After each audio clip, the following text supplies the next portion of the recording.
Inner engineering खंड 1। और अब योग। पतंजलि का योग सूत्र योग विज्ञान का सबसे गहन ग्रंथों में से एक है और उसकी शुरुआत एक विचित्र पंक्ति से होती है। अथ योगानुशासनम, यानी और अब योग। जीवन को लेकर लिखा गया एक महान ग्रंथ बस आधे वाक्य से शुरू होता है। क्यों? ऐसा इसलिए है क्योंकि आप योग तक तभी पहुंचते हैं जब आपको एहसास होता है कि आपकी इच्छा असल में असीमित होने के लिए है। दूसरी किसी भी चीज़ से आपको संतुष्टि नहीं मिल पाएगी। हर इंसान लगातार एक कमी के एहसास में जीता है। इससे फ़र्क नहीं पड़ता कि आप कौन हैं या आपने क्या हासिल किया है। जो भी आपके पास है, आप उससे कुछ अधिक चाहते हैं। मनुष्य की कामना ही ऐसी है। हर इंसान के अंदर असीमित विस्तार पाने की बुनियादी चाहत होती है। अधिकतर लोग अपनी लालसा की प्रकृति से अनजान होते हैं। जब उनकी लालसा अचेतन रूप से अभिव्यक्त होती है, तब हम उसे लालच, जीत या महत्वाकांक्षा का नाम देते हैं।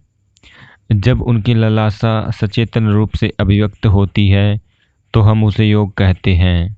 अगर आपको अभी भी लगता है कि जिस पल आपको एक नई गर्लफ्रेंड या बॉयफ्रेंड मिल जाएगा, या आपकी तनख्वाह बढ़ जाएगी, या आप नया घर या कार खरीद लेंगे, उस पल सब कुछ ठीक हो जाएगा, तो इसका मतलब है कि योग का समय अभी नहीं आया।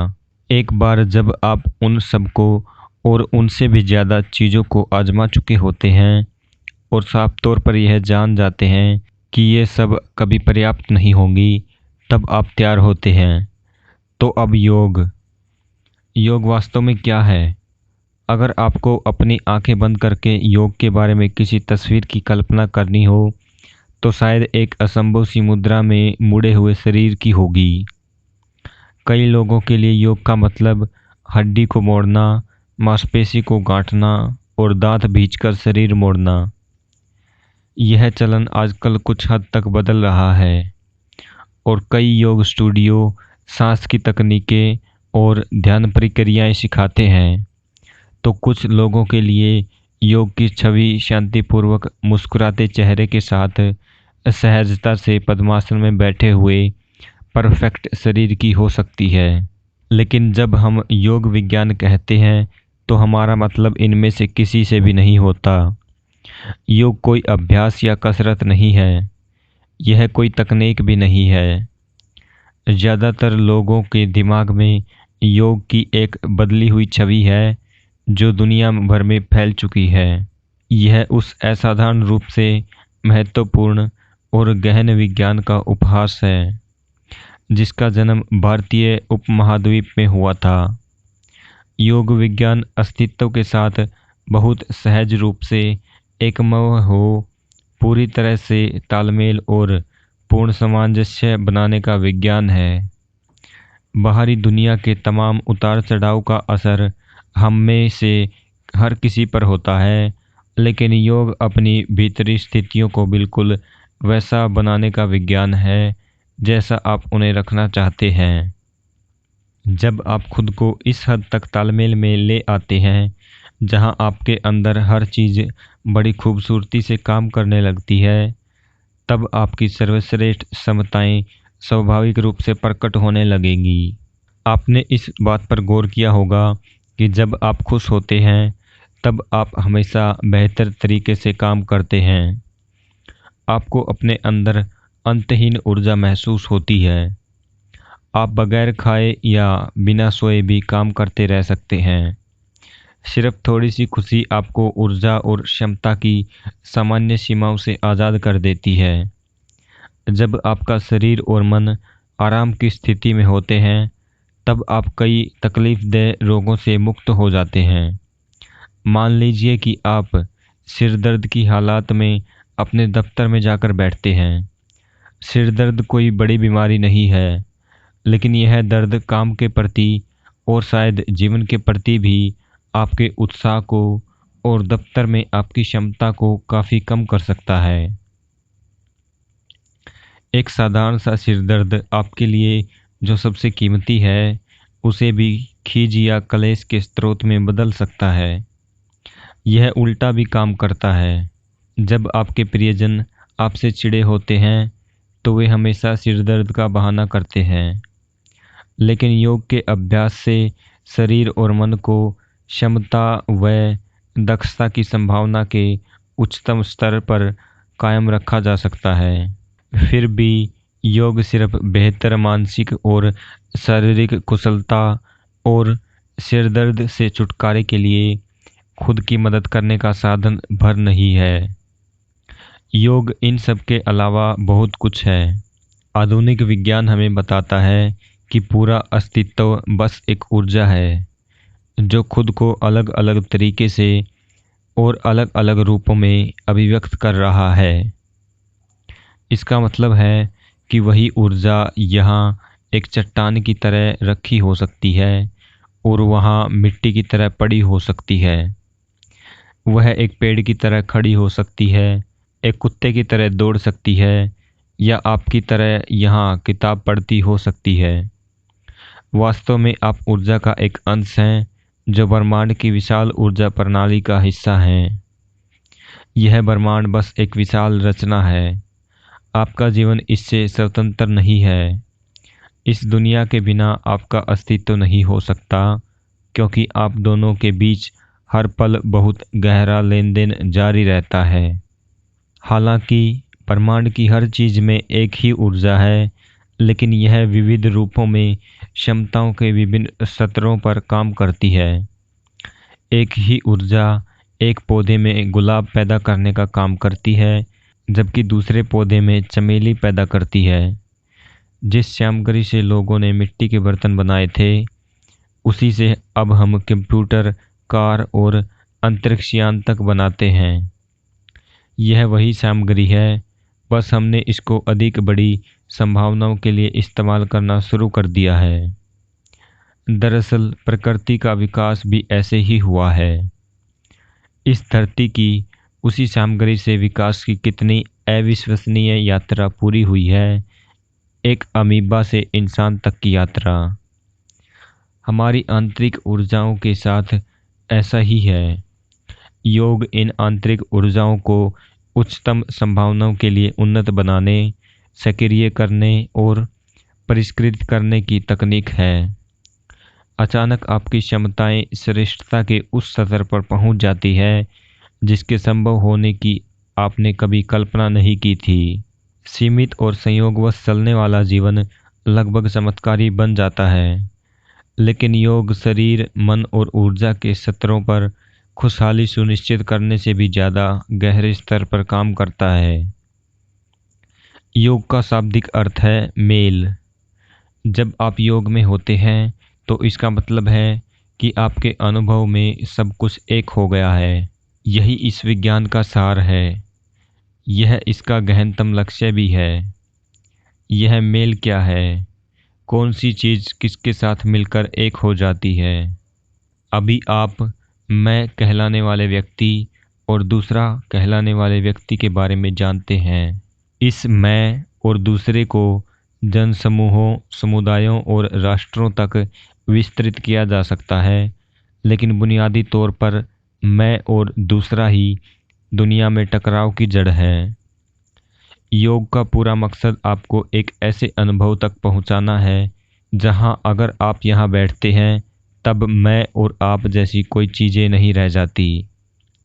सब कुछ या तो मैं होता है या सब कुछ आप हो जाता है। जो प्रक्रिया आपको इस एकत्व या मेल तक पहुंचाने में मदद करती है वह योग है। इस मेल को कैसे हासिल किया जा सकता है? इसके कई तरीके हैं, लेकिन हम आरंभ से शुरुआत करते हैं। अपने इन विचारों से किसी व्यक्ति को बनाने वाली चीज़ें कौन सी हैं? अगर मुझको आपको उन चीज़ों के बारे में बताना हो तो आप नहीं जानते, तो आपके सामने सिर्फ यही विकल्प होगा। या तो आप मुझ पर विश्वास करेंगे या अविश्वास।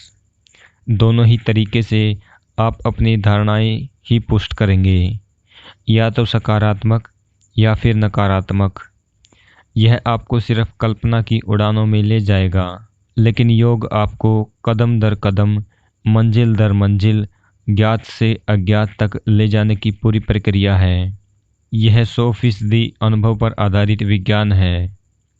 यह आपको किसी चीज़ पर विश्वास करके उसे स्वीकार करने को नहीं कहता। यह आपको रास्ते के हर कदम को परखने के लिए प्रेरित करता है। तो पहले इस पर गौर करते हैं कि वास्तव में आप मैं शब्द से क्या समझते हैं। अभी आपकी समझ में यह मैं आपके शरीर, आपके दिमाग और आपकी ऊर्जाओं से बना है। हो सकता है कि आपकी ऊर्जाएं अभी आपके अनुभव में न हो, लेकिन आप उनके बारे में अनुमान लगा सकते हैं। अगर आपका शरीर और दिमाग काम कर रहे हैं तो ज़रूर किसी तरह की ऊर्जा उनको चला रही होगी। शरीर, दिमाग और ऊर्जा, ये 3 वास्तविकताएं हैं जिनको आप जानते हैं। इन्हीं से आप काम भी करते हैं। योग विज्ञान हमें बताता है कि हम असल में 5 परतों या तहों पर, सीधे कहें तो शरीरों से बने हैं। जिस तरह चिकित्सा में शरीर विज्ञान होता है, वैसे ही योग में भी होता है। यह हमें वास्तविकता के स्थूल से सूक्ष्मतम स्तर तक ले जाता है। क्या इस पर विश्वास करना ज़रूरी है? नहीं, लेकिन यह अपनी खोज शुरू करने के लिए एक उपयोगी जगह है। हालांकि आपका काम करने का बुनियादी क्षेत्र केवल वही वास्तविकताएं हैं जिनके बारे में आप जागरूक हैं। पहली परत जिसकी ओर योग विज्ञान हमारा ध्यान खींचता है, वह है अन्यमय कोश। यह भौतिक या स्थूल शरीर है जिसे अन्य शरीर कहते हैं, जिसे अन्य शरीर कह सकते हैं। अभी आप जिसे शरीर कहते हैं, वह बस भोजन का जमा किया हुआ एक ढेर है। आपने सालों से भोजन से जो पोषण प्राप्त किया है, यह उसी का नतीजा है। इसी कारण उसका यह नाम पड़ा है। दूसरी परत मनोमय कोश या मानसिक काया की है। आजकल डॉक्टर मनोदैहिक रोग के बारे में काफ़ी बातें कर रहे हैं। इसका मतलब है कि दिमाग में जो कुछ होता है, वह शरीर में होने वाली चीज़ों पर असर डालता है। ऐसा इसलिए है क्योंकि जिसे आप दिमाग कहते हैं, वह केवल मस्तिष्क नहीं है। दिमाग इंसानी शरीर के किसी एक हिस्से में स्थित नहीं है। इसके बजाय हर कोशिका की अपनी बुद्धिमत्ता होती है। तो एक पूरा मानसिक शरीर होता है। मन की एक पूरी संरचना होती है। मानसिक काया में जो कुछ होता है, वह भौतिक काया में भी होता है, और जो भौतिक काया में होता है, वह मानसिक काया में भी होता है। मन के स्तर पर होने वाले उतार चढ़ाव रासायनिक प्रतिक्रिया पैदा करते हैं, और हर रासायनिक प्रतिक्रिया मन के स्तर पर उतार चढ़ाव पैदा करती है। भौतिक काया और मानसिक काया आपके हार्डवेयर और सॉफ्टवेयर की तरह हैं। हार्डवेयर और सॉफ्टवेयर तब तक कुछ नहीं कर सकते जब तक कि आप उनमें सही किस्म की ऊर्जा प्रवाहित नहीं करते। तो हमारी तीसरी परत है प्राणमय कोश, यानी ऊर्जा शरीर। अगर आप अपने ऊर्जा शरीर को सही संतुलन में रखते हैं, तो आपके भौतिक शरीर और मानसिक शरीर में कोई बीमारी नहीं होगी। आज इस बात पर वैज्ञानिक प्रमाण है कि आनुवांशिक स्मृति का इंसान पर असर अपरिवर्तनीय नहीं है। डीएनए के बुनियादी पहलुओं के अलावा हर चीज़ को बदला जा सकता है, यहाँ तक कि रोगों के प्रति संवेदनशीलता की आनुवांशिक प्रवृत्ति को भी। संक्रामक रोग बाहरी जीवाणुओं के कारण होते हैं, लेकिन स्थायी रोग इंसान द्वारा हर दिन पैदा किए जा रहे हैं। जब आपका शरीर पूरी जीवंतता और उचित संतुलन में होता है, तो शरीर में स्थायी रोग नहीं रह सकते। मैं आपको ऐसे हजारों लोगों से मिलवा सकता हूँ जो बस कुछ साधारण योग अभ्यास करने से अपने शारीरिक और मानसिक रोगों से छुटकारा पा चुके हैं। ये अभ्यास किसी खास बीमारी को ठीक करने के लिए नहीं है। इसका लक्ष्य बस ऊर्जा शरीर में एक खास तालमेल और जीवंतता लाना है। शरीर, मन और ऊर्जा, ये आपके वे 3 आयाम हैं जिनके बारे में आप अभी जानते हैं। इनकी प्रकृति मूल रूप से भौतिक है, मगर हर आयाम पिछले से ज़्यादा सूक्ष्म है। यह बिजली के बल्ब, बिजली के प्रकाश की तरह है। ये सभी भौतिक हैं।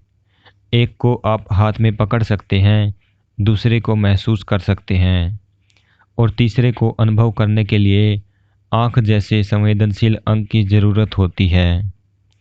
लेकिन ये तीनों असल में भौतिक हैं, इसलिए आप इन्हें अपनी इंद्रियों से अनुभव कर सकते हैं। अब एक चौथी परत है जिसे विज्ञान में कोश या आकाशीय शरीर कहते हैं। ज्ञान का मतलब है जानकारी। विशेष ज्ञान का मतलब है असाधारण जानकारी जो इंद्रियों की अनुभूति से परे हो। यह एक परिवर्तनशील अवस्था है। यह न तो भौतिक है और न ही अभौतिक। यह दोनों के बीच की कड़ी की तरह है। यह आपके अनुभव के बावजूद स्तर में नहीं है, क्योंकि आपका अनुभव 5 इंद्रियों तक सीमित है, जो अभौतिक को महसूस नहीं कर सकती। जो लोग लगभग मृत्यु के अनुभव बताते हैं, वे संयोग से इस अवस्था में पहुंच गए होते हैं। ऐसा अनुभव तब होता है जब किसी कारण से व्यक्ति के भौतिक, मानसिक और ऊर्जा शरीर कमजोर हो जाते हैं। अगर आप इस आयाम तक सचेतन पहुंच बनना सीख लेते हैं, तो ब्रह्मांडीय घटना को जानने की आपकी क्षमता में जबरदस्त वृद्धि हो जाएगी। एक 5वीं परत भी है, आनंदमय कोश, जो पूरी तरह से अभौतिक है। इसका जीवन के भौतिक दायरों से कोई लेन देन नहीं है।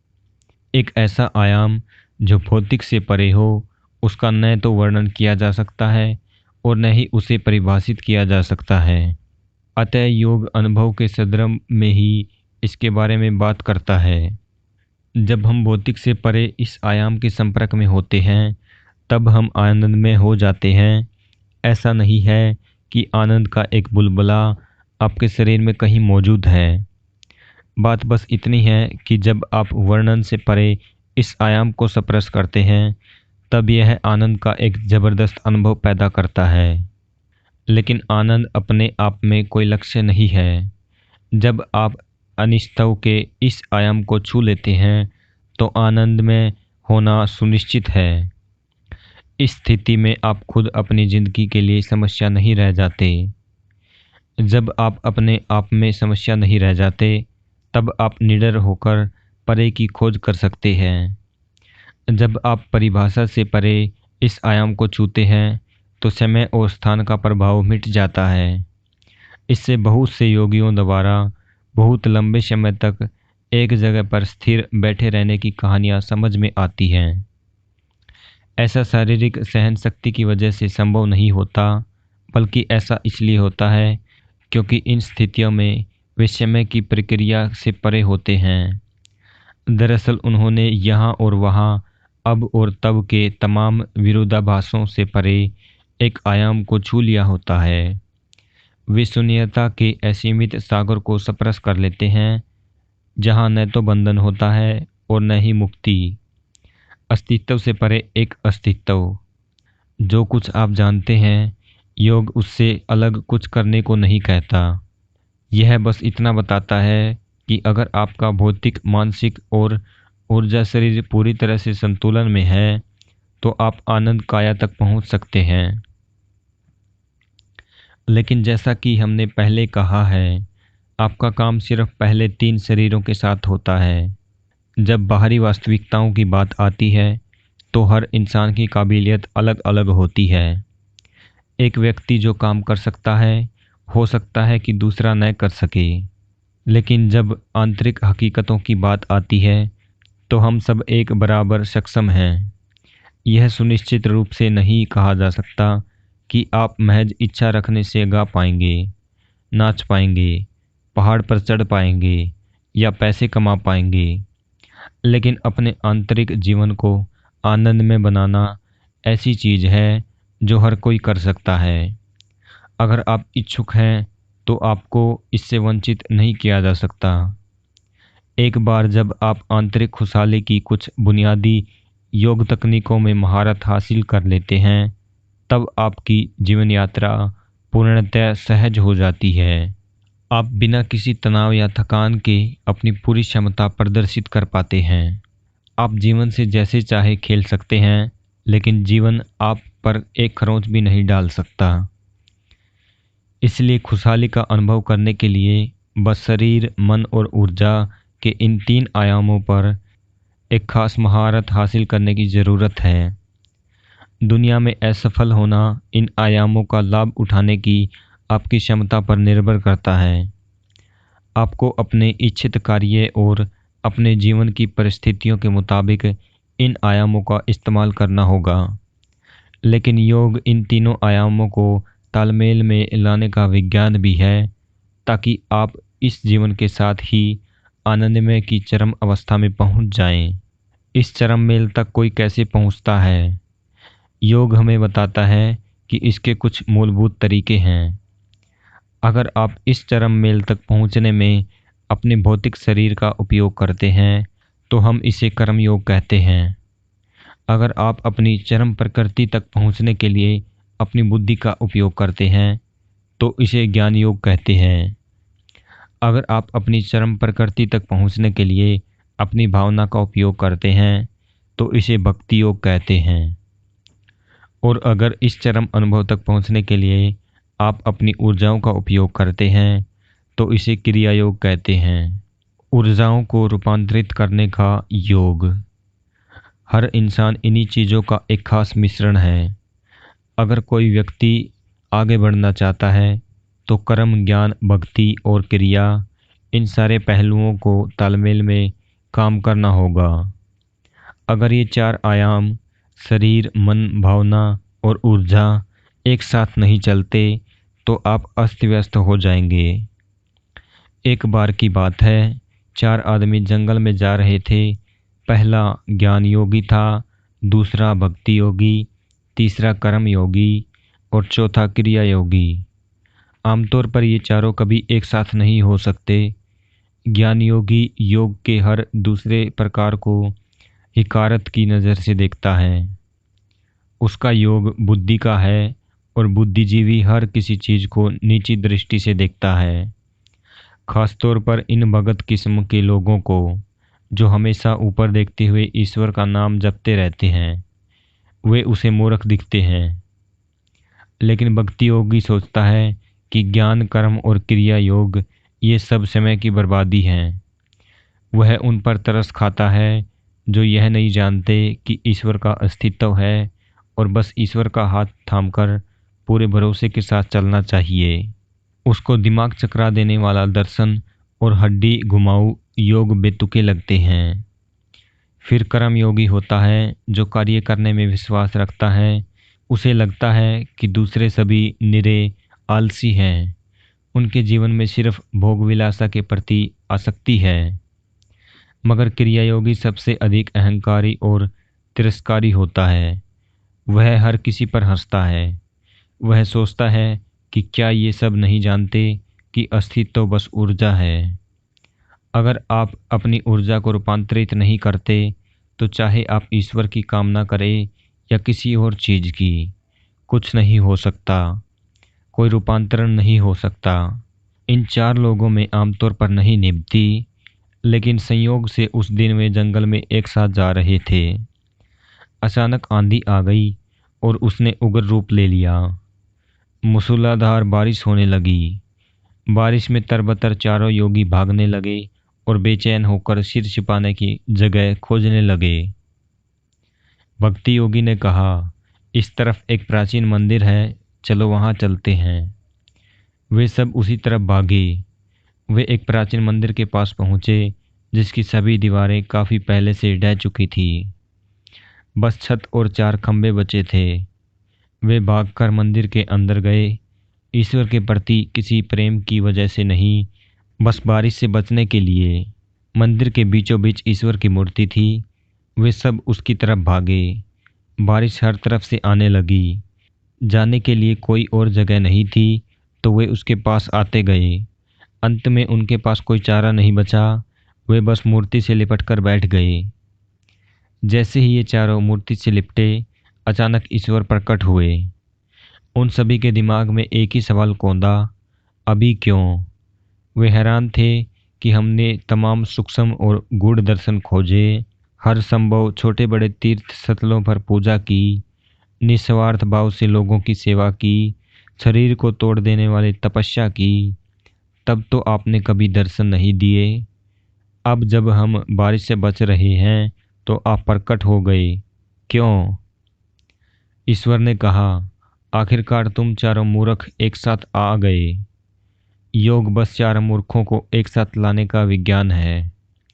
फिलहाल ज़्यादातर लोगों के लिए ये चार आयाम अलग अलग दिशाओं में केंद्रित हैं। आपका दिमाग एक तरह से सोच रहा है, आपकी भावना दूसरी तरफ खींच रही है, आपका भौतिक शरीर तीसरी तरफ जा रहा है, तो ऊर्जा शरीर चौथी तरफ। हर चीज़ आपको एक संभावित आपदा बना देती है, यानी एक दुर्घटना जो घटने का इंतज़ार कर रही है। आपको चार अलग अलग तरीके से खींचा जा रहा है, आपको अगवा किया जा रहा है। अब योग की अनुभवजन्य असाधारण प्रणाली को अपनाकर अपने अंदर तालमेल लाने के अभियान में कूद पड़ने का समय है। योग एक ही समय में आपको प्रयोगकर्ता और प्रयोग, विषय और वस्तु दोनों बना देता है, और इस तरह इस किताब का अगला अध्याय व्यवहारिक बन जाता है। इलाके का खाका खींचने के बाद अब हम वास्तविक यात्रा शुरू करते हैं। यह आत्मखोज और आत्मावलोकन की एक चेतन यात्रा है। योग की भाषा में हम पहली तीन परतों शरीर, मन और ऊर्जा की प्रकृति तथा संभावनाओं का पता लगाएंगे। यह आपको उन रणनीतियों से भी परिचित कराएगा जिससे आप इनमें से हर परत को रूपांतरण का साधन और जानने का यंत्र बना सकते हैं। समस्या यह है कि दुनिया भर के धार्मिक मूर्खों ने इंसान से जुड़ी हर खूबसूरत चीज़ को दूसरी दुनिया में भेज दिया है।